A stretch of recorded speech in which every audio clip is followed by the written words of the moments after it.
የምቀጥለው ምንድነው? ላይፍ ኢዚ አይደለም። እነሱ የራሳቸውን ዘሮች ማለትም ስዋይዘርላንድ የራሳቸውን ብሔርና ዘሮቻቸውን ከመጠን በላይ ነው የሚወዱት። አየህ፣ የሌላውንም ዘር ደግሞ ያን ያህል ራሳቸውን እንደሚወዱት ለሌላው ደግሞ በዛ ፖዚሽን ልክ ማሰብ አለባቸው።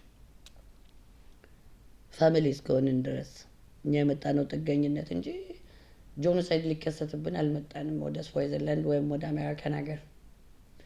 የፖለቲከኞች ጨዋታ ግን ገደብ ከማለፉ የተነሳ ቤተሰቡን ለማጥፋት የሚያደርጉት አርት፣ በዜሮ የሚያጫውቱት ቁጥሮች፣ በስፔሊንግ የሚጽፏቸው ጽሁፎች፣ በየሱፐር ማርኬታቸው የሚያደርጉት ነገር ቤተሰብ ለማጥፋት የሚያደርጉት ጥረት ነው።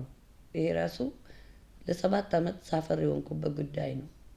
ዲፐስት ሳፈር ያደረገኝ ነገር አይንህ እያየ ቤተሰብህን ለመጨረስ በአርትና በዲዛይን ሲያሳዩክ ቀላል አይደለም። እኔ እንደውም ጌኋ ጠብቆኝ እንጂ ህሊናዬን መሳት የነበረብኝ ልጅ ነኝ በእነሱ ድርጊት ወይም በዓለም ድርጊት። ግን እግዚአብሔር ነው እኔን የጠበቀኝ።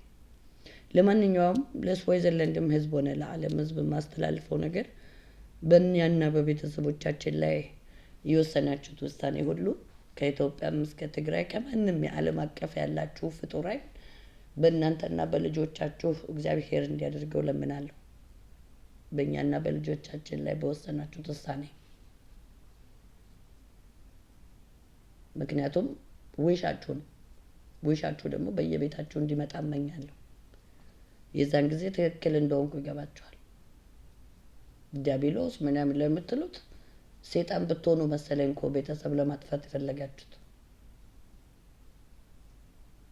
ሰይጣን ባትሆኑማ የሰው ቤተሰብ ለማጥፋት የሰው ቤተሰብ ውስጥ እኮ የማያገባችሁ ውስጥ የምትተረማመሱት እባብና ዘንዶ ስለሆናችሁ ነው። በቤተሰብ ውስጥ የምትለዋወሱት በምስ በምናምን የማይመለከታችሁ ውስጥ ነው የምትልከሰከሱት።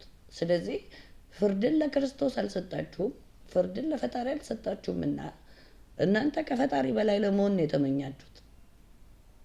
ስለዚህ ለእኔና ለልጄ ለቤተሰቦቼ የተመኛችሁትን ሁሉ እግዚአብሔር ይሆን በየቤታችሁ ይስጣችሁ። ጌታ ኢየሱስ ክርስቶስ በየቤታችሁ ይስጣችሁ። ምክንያቱም ኢየሱስ በመተራችሁት ሜትር ይመተርላችኋል አለ። ስለዚህ ጌታ በመተራችሁት ሜትር ይመተርላችሁ። በእኔ በልጄና በቤተሰቦቼ ላይ የተመኛችሁት ሁሉ በቤተሰቦቻችሁና በንብረታችሁ ላይ ይግባላችሁ። ከዛ በላይ መረግማችሁ የለም። አልባረካችሁም። አመሰግናለሁ።